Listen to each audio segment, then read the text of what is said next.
As stated in my message on Canvas, this is going to be our second part. What we're going to be covering this time around is we're going to finish up on what you're doing with your website. So we talked about going through your website, very clear on the vision side of your website, and then we were going to start with promises. And so that's where we're going to pick up today. We're also going to hit on the competitive health status and really understanding the differences and the similarities of your industry when it comes to SEO. Okay, so we talked about yesterday, we went through multiple sites and showed just how quickly they would share who they were, who they helped, and how they helped. And that really set the stage on what are you offering on your website as promises.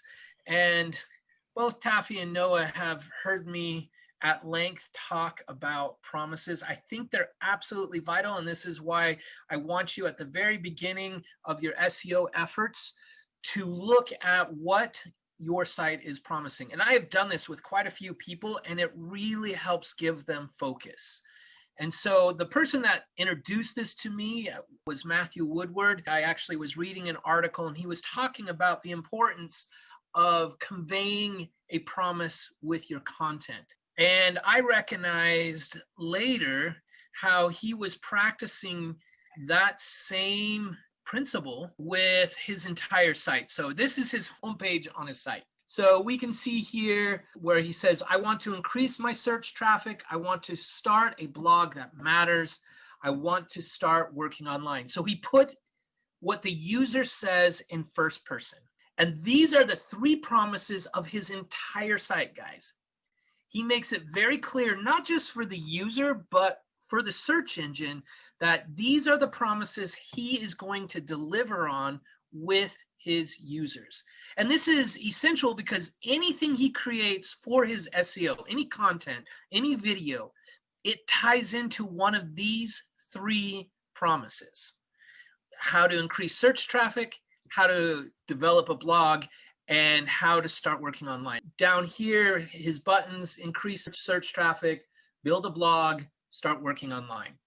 For your homework, I want you to think of what are your top promises, and do not go beyond 4. So really 2, maybe 3 are good. 4 is okay. Going beyond 4, you start saying, okay, I'm going to promise you everything, and defeats the point of creating focus for your website.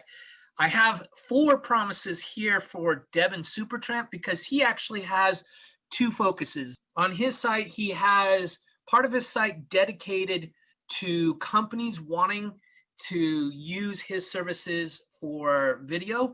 And then the other part of his website is for his fans. And so the first 2 promises, and this is in first person. So when you create your promises, you'll see, and I actually don't have it on this slide, but on your slides, it'll say it needs to be in the user's voice. This will directly play an important role with your content strategy.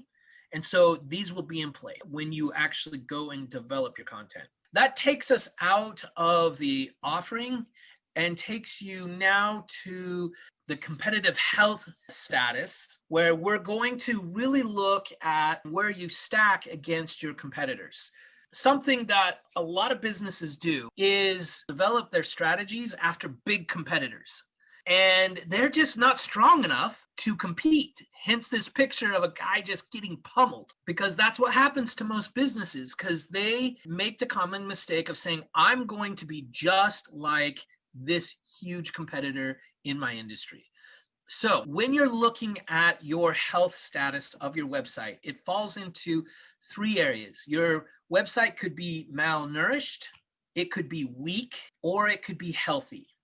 And that's what the competitive health status is focusing on, is which one of these does your website fall in? And when you're looking at that, there's 2 areas that you're taking into consideration. You're taking in relevance and you're taking in authority. And I want to just talk about just what those 2 mean. So relevance is really how well your content answers the search query. And this, again, if you guys remember from yesterday's video, I talked about search intent. That's what search intent is, how well you're answering the question the person is typing into Google. The second one is authority, and that is how strong is your web page and your domain in the search results. And so there is an actual way to look at the power behind a web page and a domain page, and that all that power is what sort of sites are linking to your site and what is the volume of that. There's 3 questions you're going to ask yourself. These 3 questions just really help you quickly say, okay, where do you fall within the CHS? And the first one is, does your website have little to no content, not known in your industry, and rarely has visitors by Google? And if I were to ask you where that site would fall in that spectrum of malnourished, weak, or healthy, which one would you choose? Malnourished. Thank you. Yep, you are absolutely right. Malnourished. Another website that would fall in malnourished is you may have a lot of content, but it's very unfocused.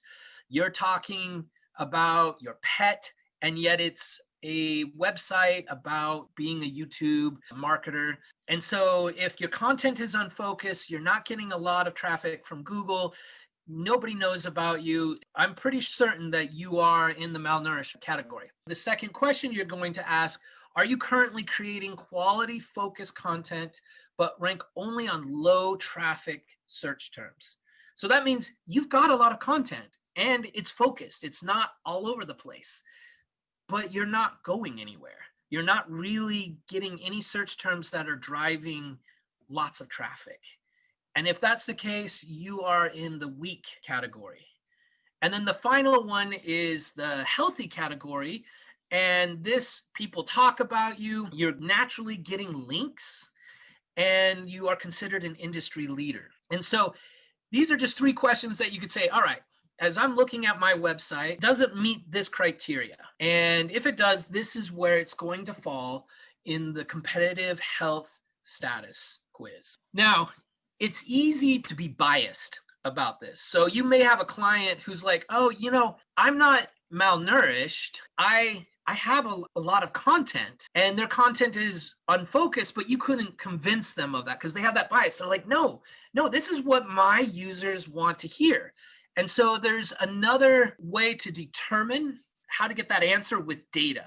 This is just a summary of how you know which category you fall in. I won't go into each of them since that's something I just discussed. Now, there's 4 areas when you're pulling data. And that is, you're looking at how focused is your content, how in-depth is your content, what is the page strength, and what is the domain strength.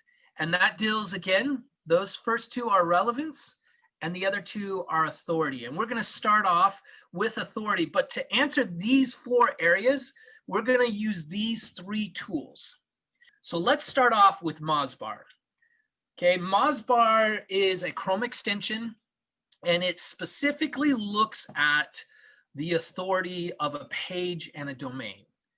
Now, let me ask you again, how is the authority determined of a page or domain? Is it links? How many people are talking about them on the web? Correct. It is links, and that's exactly what MozBar looks at. So there's 3 metrics that are important to MozBar. The first one is page authority, or you're going to see PA, and you're going to see PA for moving on for the rest of the course. You'll see PA. So just know that PA stands for page authority. It's a score between 0 and 100, and it's saying this is how strong the page authority is. Next is the domain authority. This is looking at all the pages on that domain and saying this is the strength of the domain authority. So you may have a page that has tons of links pointing to it, and let's say you have a 45 page authority, but your domain authority, because that may be the only page that has all those links, your domain authority would be, let's say, 21. So significantly less, because all your other pages don't have any links. So that's why it's important for us to know, because it's not domains that rank in Google. You don't click on a Google result and suddenly you see all the pages on a domain. It's pages that rank in Google. And so if you have a lot of page authority and relevancy, you can beat out other competitors who may have more domain authority but have a weaker page authority. The last metric we're going to look at is the spam score. And this is extremely helpful because it's not just the volume of links that are pointing to you. Google looks at how spammy are those links. Are those links coming from unrelated websites, really spammy, like we saw when we were doing the search on Devin's content, when we're saying, okay, is it being plagiarized? And we saw the 7 results and I was like, those are probably spam sites. That's because Google can easily see, yeah, this is not a site that has high value. And so these 3 metrics we're specifically looking at. So let me pull up a browser. So is page authority more important than domain authority? Ooh, really good question. So it depends. Okay. Page authority is more important when it's not a competitive term and there's not a lot of people ranking on it. Google's going to look at your page authority versus the domain authority. But if it's very competitive, it's going to look at everything. So if you have strong page authority and you have strong domain authority, more than likely you're going to rank. And I should say that that's just on the authority side. You also have to have relevancy to it as well. But we haven't talked about relevancy just yet. So if we're just looking at authority, it really just depends on the term you're ranking on. I have MozBar. So right up here is MozBar, where it's giving me a code. If I click on it, it's going to potentially, there we go. It's going to give me metrics. If I click on this right here, these are the metrics we're interested in. So I don't know if you guys can see it. It's really small, but it says PA 36, and then it says 256 links that are pointing to Devin's homepage, and then domain authority is 44, and then spam score is 1%. So these 3, as you're looking at your website, you're going to say, okay, in the homework, and I'll show you the page here in a minute, you're going to just put these metrics in. Now, what's cool about MozBar, you're going to see MozBar again. In fact, you're going to see all 3 of these tools again. And if you look here, and I'm not going to go through each of them, I click again on this, it's going to expand and it's going to tell me a lot of other metrics about the page. And we're going to use this later on as we do competitor analysis. But for today, this is all that matters. So with your homework, you're going to just say, okay, page authority, 36 PA with 257 backlinks, 44 domain authority, 1% is spam score. I don't want to make assumptions here, but what do you think the spam score means?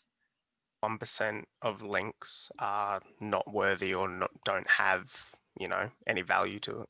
Yeah, and that's actually pretty low, 1%. You can't control people linking to you, and Google knows that. But it is important if you see, and really, if you're starting to see, I would even say 10%. I've seen some sites do okay at 15% spam, but that's really high. So if you're seeing it that high and it's your own website, there's some things you could do where if you jump into Google Search Console, you can disavow all those links. And there's a way to see all those links, and I'll walk you through how to do that later on when we do competitor analysis. But 5%, not a big deal. 10%, I'm like, okay, what's going on? Let's take a look. If you have 10 backlinks and one of them is spammy looking, so that's 10%, not that big of a deal. But if you have 1,000 backlinks and 100 of them are, that's when we're starting to say, we need to take a look at this. You'll need to sign up with Moz, which is free, doesn't cost anything. Install it as a Chrome extension, and then go to your website and get these metrics. All right, I have this picture of a ship's helm because authority without relevancy is like a ship without a helm or without a captain. It doesn't matter how strong your domain is if your domain isn't relevant, meaning the content specifically isn't focused on what you're trying to rank on. So the very first one we're going to look at is your content focused. And we're going to specifically look at the Google Keyword Planner. The Google Keyword Planner is actually used for paid ads. This is a tool that Google allows people that are doing what is called pay per click. And you remember how we were looking at the search term last week, and we're like, okay, all the things that say paid here, that's what this tool is for, but it's a great SEO tool, even though that's not why Google created it. What I'm going to do, I've actually taken screenshots of every single page you're going to be on so that you can come back to this video and say, okay, this is how I need to get to this tool. It's like 30 different hoops you got to jump through to get to the keyword planner. And I just want to make sure you can get there. Okay. One of the things that really concerns people when they start with Google Keyword Planner is Google tries to push them to do an advertisement with them. And I'm going to show you how to get around that. So you're going to first start out by going to ads.google.com. Again, that's ads.google.com. And you're going to click on Start Now. And in order to get started, you have to have a Google account. And you may not be aware of this, but if you have a YouTube account or if you have a Gmail account, you automatic by default have a Google account. Google has all its services tied together. So if you've never done Google Ads, you're going to see this screen. Okay. And what you'll want to click on is the new Google Ads account. Now, if you have done done a Google ad campaign, you are not going to see this here. When we get to those screens, I'll show you. So if you've never done Google Ads, you'll see this. You'll click on new Google Ads account. You'll then come to this page, and there's a tiny little link down here. The arrow should be a little bit higher, but you want to click on where it says switch to expert mode. And so you'll click on that. Now, there's a little kink with this. You don't see this link. It means that your screen is too small and you just need to expand it. It's Google for what? It's just a little quirk. So if you don't see the link, expand the screen and the link will pop up. I promise you. If it doesn't, you get a hold of me and I'll walk you through and just show you what you need to do, okay? So next, once you've clicked on that little link, you have another little link you need to click on right here where it says create an account without a campaign. And this is ultimately what we're looking for because we don't care about paid ads at all in this course. And then you're going to come to this page, and I've had some students worry that it's asking to put in your credit card information. You're not going to be billed. You don't even have to touch anything here. You just need to hit submit. And it says, great job, you're done. And then you click on explore your account. Here is where, if you've done a Google ad before, you're going to see this screen. And so all you have to do is click on tools and settings and then click on planning, because planning will actually, this will be a collapsed menu, and then click on keyword planner. Okay, guys, everyone that's on this Zoom meeting, I don't expect you to remember all those steps. That's why I wanted to do the screenshot so that you can come back and say, okay, wait, what did I have to click? How do I do this? It's annoying, but helpful so you don't have to worry about doing Google Ads. So once you click on Keyword Planner, you're going to come to this screen here. And these two options here, discover new keywords or get search volume and forecast, so helpful to SEO. For this time, we're going to focus on discover new keywords. Later in the course, we're going to use get search volume and forecast. But for this time, you'll just click anywhere on the first square. And when you do that, it'll expand out. And you have two options, actually. It says start with keywords or start with a website. And by default, it is actually on start with keywords. So you'll click on start with a website, and then you will type in your website. So I've typed in devonsupertramp.com, and then we're going to do the entire site. And then you hit get results. And this is the whole purpose to get to this very next screen. This very next screen is extremely helpful in showing you how Google sees your website. Okay. Now, what you're going to see here are several things. First, these are called keyword ideas. These are not phrases that you are found on when you Google your website per se. I'm sure Devin, he is, but when I've done this with my own bio site, and it has entrepreneur professor, and I'm not in the top 1,000 for entrepreneur professor, but Google is saying, we know this website is associated with an entrepreneur professor. That's what this tool is so powerful for. If you want to know if your content is focused or not, you want to look at these keyword ideas. Okay, so there's a difference. A keyword is something that you're typing into Google and looking at, okay, what website results show up. A keyword idea is what Google says, hey, this is what we think you're about. Okay, and we can see here with Devin, he has 21 keyword ideas. And I've looked through all of Devin's all 21, and every single one of them has his brand name. There's nothing there of like saying he wants to be found on 4K and 8K footage. There's nothing there for that. And so I know that his content isn't helpful in what he's trying to rank for. Now, the final thing with this tool here that you're going to need for your homework is up here. It says download keywords. I think it says keyword. Yeah, just download keywords. And when you click on it, you're going to see that you can either download a CSV or Google Sheets. But you'll want to download Google Sheets because you're going to put that link to your keyword ideas spreadsheet. Okay. The next question on your homework says, okay, now that you've looked at all these keywords, what do you think is the main theme or themes? Because you can have multiple themes with your site. What do you think are the main themes of your website? And so I write here, it's all about Devin. And ranking on your own name is probably the easiest thing he can do. So if he wants to just have people find him, he's achieved it. But he doesn't. So that's a really good evidence to give if you're working with someone else to say, you think your content is about this, but really all it is about your brand. Is it usually around like 20 keywords they'll give for each website? Does it matter the website and how long it's been around, all that? Yeah, no. Thank you for asking that question. So 20 keywords is extremely low. So that is another indicator that I don't necessarily have in the competitive health status. The fact that he only has 21 keywords tells me he doesn't have a lot of content. Normally, like Google, if I remember correctly, it doesn't do more than like 2,000 keyword ideas.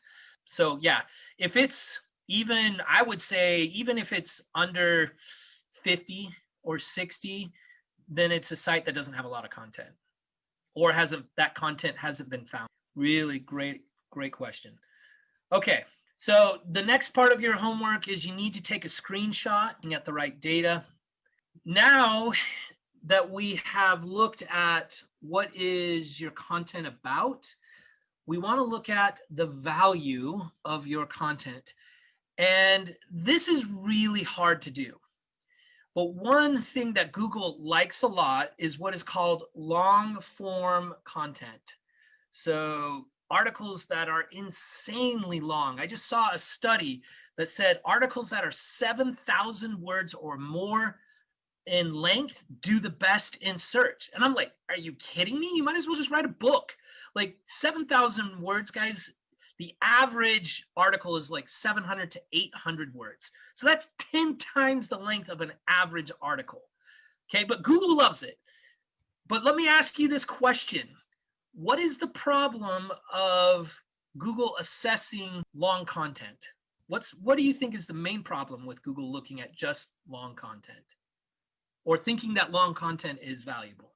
It's pretty boring. Okay. pretty boring, particularly if you're not a reader, Yeah. which is where I'm kind of getting you to hit on is content isn't just text. We've got videos, we've got images, we've got lots of things that is content. We've got podcasts, infographics, but Google really is wanting text.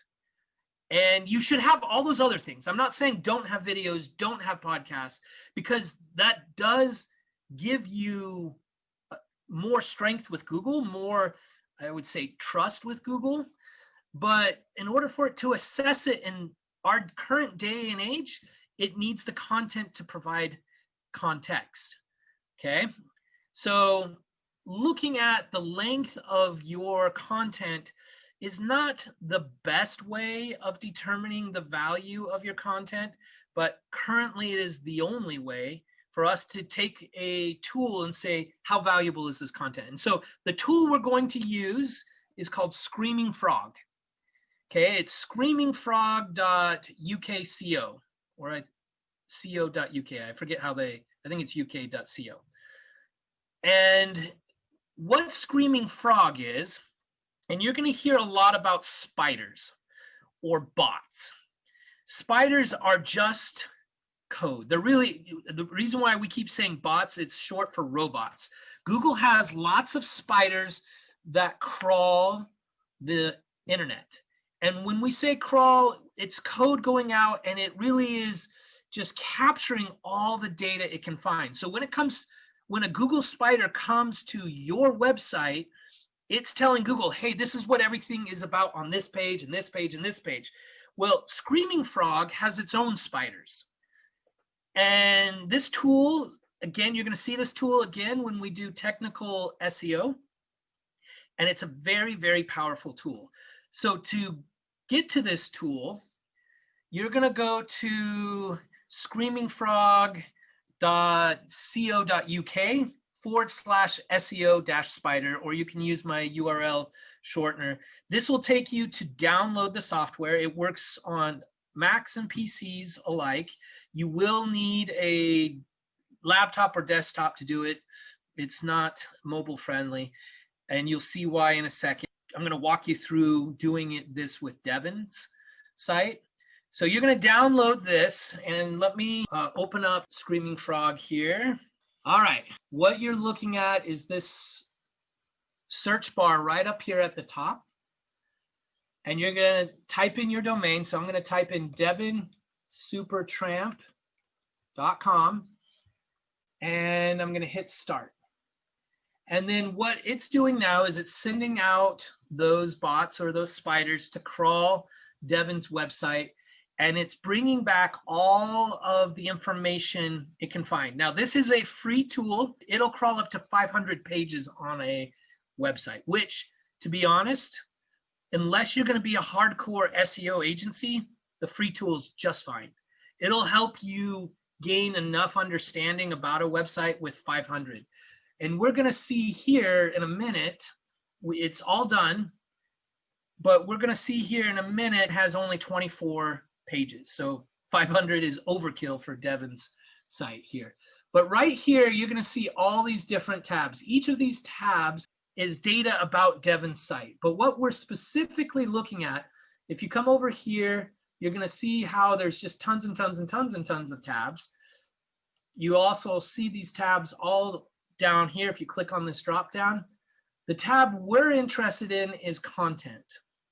Okay, and it, at least for mine, when I first did it, content didn't show up. So just realize that you've got to move the pages over to do it. So I click on content, and here we have the word count of every single page. Okay, so what we're going to do, what you're going to do is you're going to hit export. And unfortunately, this doesn't export it to Google Docs. Instead, it'll give you the option to do a CSV, which is the same thing as an Excel sheet. So, oh, I lie, it does do Google Sheets. So there you go. You can do it. You can see it already found my Google account. You can push it over to Google, which is nice. I hate having to download stuff to my desktop, but I already did that knowing that we're going to be talking about it today. And so let me open up what I have here. So when you open up your spreadsheet, whether it's on Excel or on Google Sheets, this is what it's going to look like. What you're particularly interested in is this right here.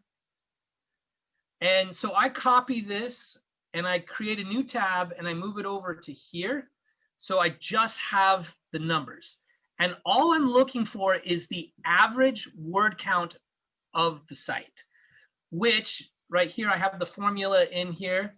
So if you do equals sum, and then you highlight here and divide it by 24, all that the equation is saying, add up all these here. So add them all up and divide it by how many pages. So I did 24 because Devin has 24 pages. And we can see here that when I do that, the average word count on each of Devin's pages is 136. Okay. There's really, you're wanting to have on the low end at 800 is the average word count. 136, I mean, we have one page that has 8 words on it. That is not helpful to the Google search bots. So you want to have this average here for your homework, because what's going to happen here, let me pull back up the spreadsheet here. Wait, what is the average number again? The average number is adding up all the pages on the site, all the word count pages. Let me go back to it. So is adding all of this up. So if we added all this up, it would give us, so let's just do this. So if you put in equal sum. I mean, what is the number? What is the number for, is it more than 100, 800? What is the number? Yeah, sorry. Thank you, Taffy, for, sorry, I thought you were asking how I got to that number. Yeah, I would say 800 is on the low end. Like, they really should be 1,000 or more. It should be the average.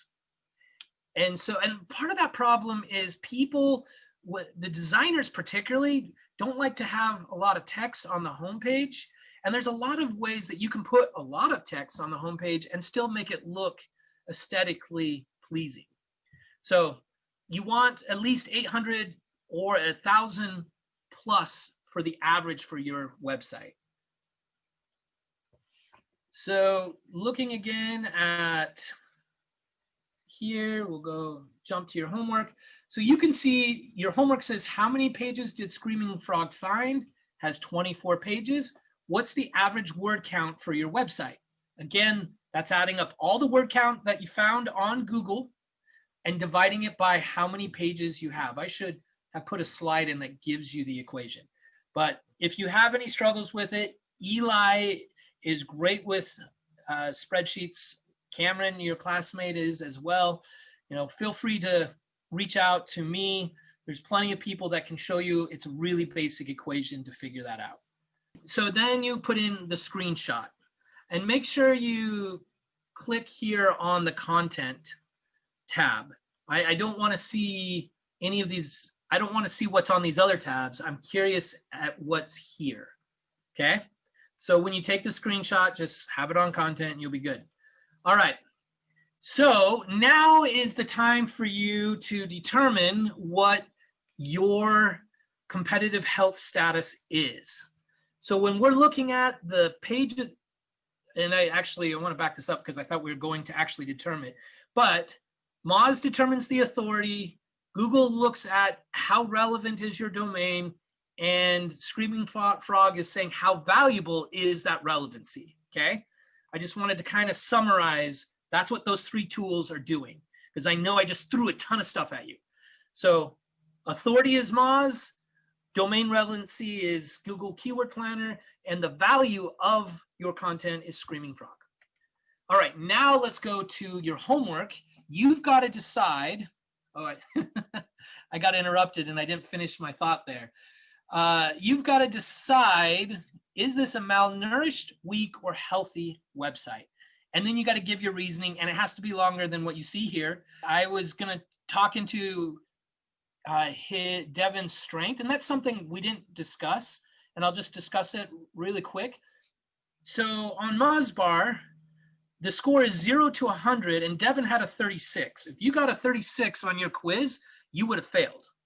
But with MozBar, you'll see that most websites that have decent authority are between 25 and 50 is really decent for a small business. Getting into the 70s and the 80s, yeah, those are just insane competitors. Those are like the behemoths of the industry. And then you do have your hundreds, which obviously Google considers itself 100, but think of how many people actually link to Google, quite a bit.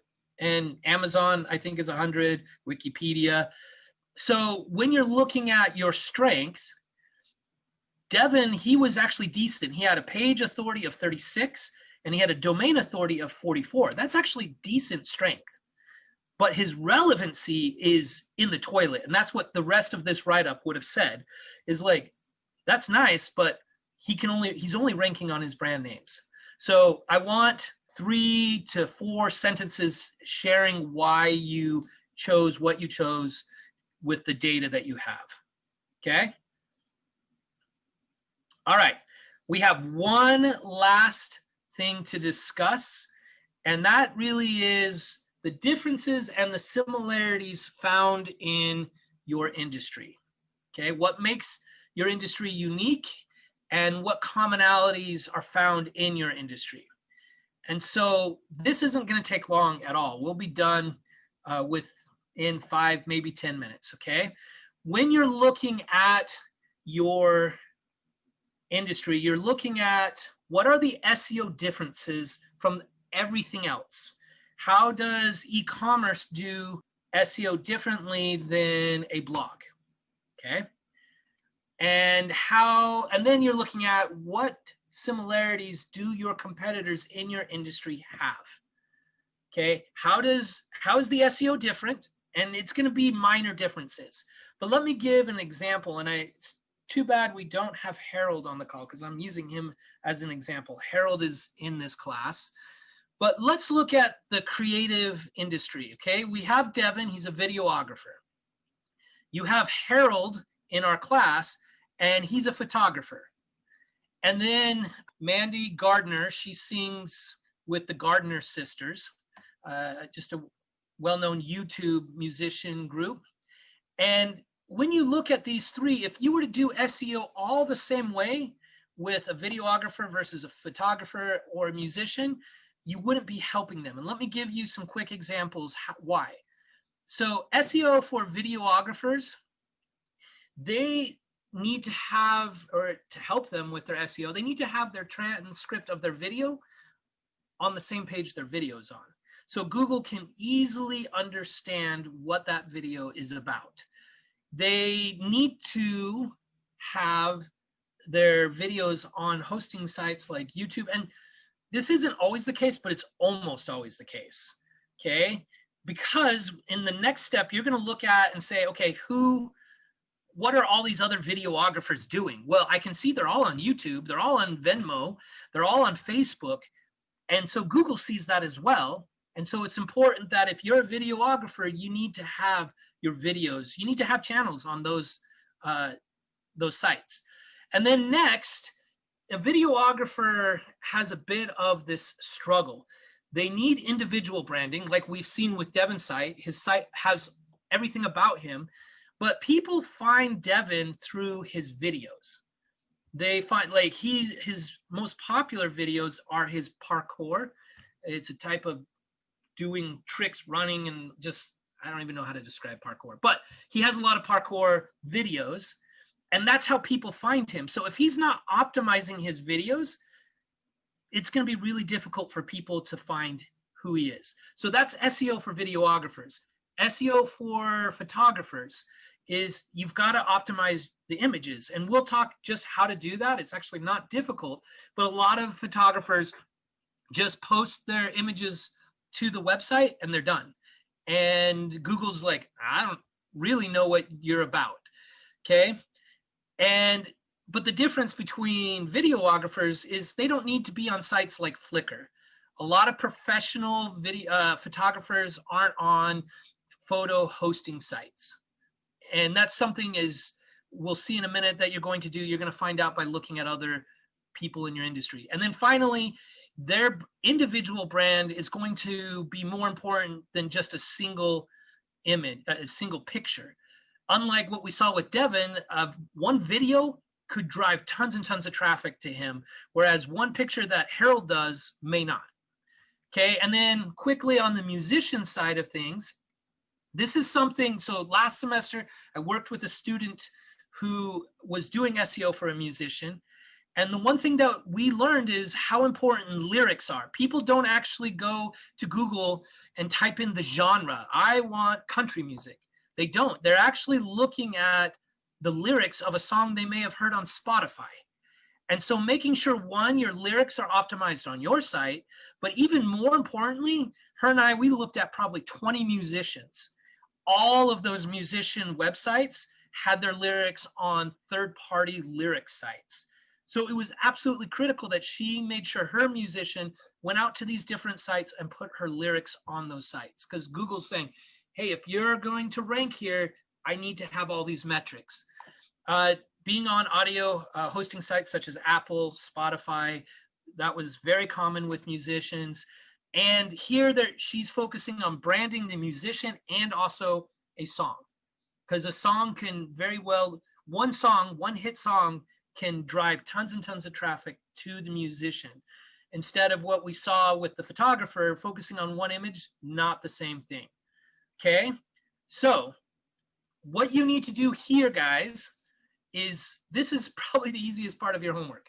Okay, you want to go to Google, and let me pull up Google here. On Google, you're going to just search SEO for videographers or whatever you're doing. So SEO for blogs. So Cameron's doing a blog site. He's going to look at exactly how blogs should do SEO. Okay. And you're going to see, okay, hey, they're talking a lot about video marketing. Another great place to go, and we're running out of time, so I won't do too much on this, is SEO. Go to YouTube and then go to SEO for videographers on YouTube. And you're going to find right here, videographer SEO. You're going to see a lot of stuff here. And to be honest, I actually went through this, and these weren't actually that great of videos. So one thing that you can do is use search operators here. When I was doing this with my student last semester on musicians, we did SEO for musicians. And then this is a search operator that tells only to show certain file types. So we're looking here only for PDFs. So Google will only show the file, instead of showing a web page, let's turn off Moz here. Instead of showing a web page, Google is only going to show results that will give you a PDF. And this PDF right here, a complete guide to SEO for musicians, was so helpful for that student. Okay, so use your Google search operators, look for everything around SEO for whatever industry that you're in. Okay, so right here, your homework, I put a link that was really good about how to do SEO for videographers. And then this last thing of your homework is you're going to look at 3 competitors in your industry, okay? And you're going to say, what do they have similar? How are these 3 competitors that you're finding in search similar to each other? Because that's going to tell you, particularly if they rank high on a keyword, that Google's looking at those things. So I typed in video production agency for Devin, and these 3 videographers popped up: Spin Creative, Lemon Light, and Skeleton. And then your next thing you're going to do is you're going to say, hey, here are the things that I found that all of these competitors had similar. And I highlighted 2, and we'll end on this, guys. Thank you for staying with me a little past the hour, is this one's huge, actually. I didn't even know this until I actually was doing this assignment for you guys, because I went back through and I'm like, what are some other insights I can find? And on there, I saw that all three of them were linking to their LinkedIn profile, which I found interesting because you don't necessarily see that for a photographer. A photographer isn't saying, hey, here's my LinkedIn profile, because videographers are targeting businesses, particularly these three competitors. They were targeting businesses, and businesses are on LinkedIn. And that's something I'm going to go back to Devin and say, hey, you need to make sure that you have a LinkedIn presence, because Google is going to say, oh, you're targeting businesses.